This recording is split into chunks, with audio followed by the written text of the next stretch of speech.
Panukalang pondo ng PAGCOR para sa susunod na taon, binusisi rin sa deliberasyon sa Kamara. PAGCOR tinanong din hinggil sa isinusulong na total ban sa online sugal. Ang buong detalye ihatid naman ni Earl Tobias, live rin mula sa Batasang Pambansa. Earl!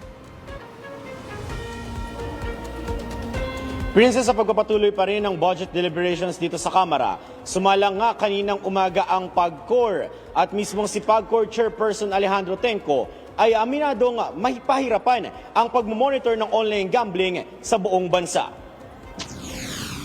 Paano ba naman kasi nakita nilang 40% lang ng mga online gambling operators sa buong Pilipinas ang legal at lisensyado? Ibig sabihin, nasa 60% ng mga operators ang illegal at hindi rin istriktong sumusunod at nagpapatupad ng mga regulasyon.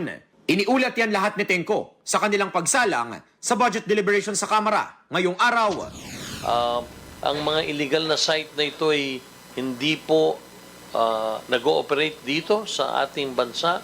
Kung hindi, ito po ay mga dayuhang tinatarget ang mga customer na Filipino.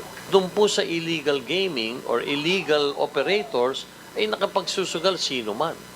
At ang totoo, they give them so much room para lalong ma-addict sila sapagkat pag nagdeposito ka sa isang illegal na operator ng 1,000 piso halimbawa, nagbibigay po yan ng mga times 4 or times 5 na bonus.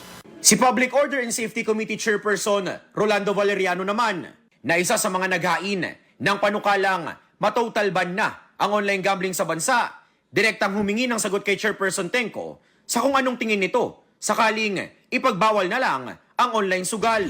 Makalulusit pa rin po yung illegal dahil nga po doon sa binanggit ko kanina sa inyong mule merchants. Hahanap at hahanap po ng paraan para makakonect din sila sa mga payment apps. Sinara natin, total ban, magpapatuloy sila.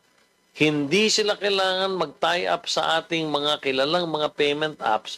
Gagamit sila ng mga paraan tulad ng mule merchant. Princess, pagtitiyak naman ng PAGCOR, tuloy-tuloy pa rin ang kanilang bahagi o pakikibahagi dito nga sa pagpuksa ng mga illegal Pogo hubs na ngayon naman ay nag-ooperate na nga underground at binabantayan din daw nila Chairman Altenco na hindi naman makalipat sa online gambling business itong mga illegal Pogo hubs na tuluyan ng naipasara. Princess. Maraming salamat, Earl Tobias.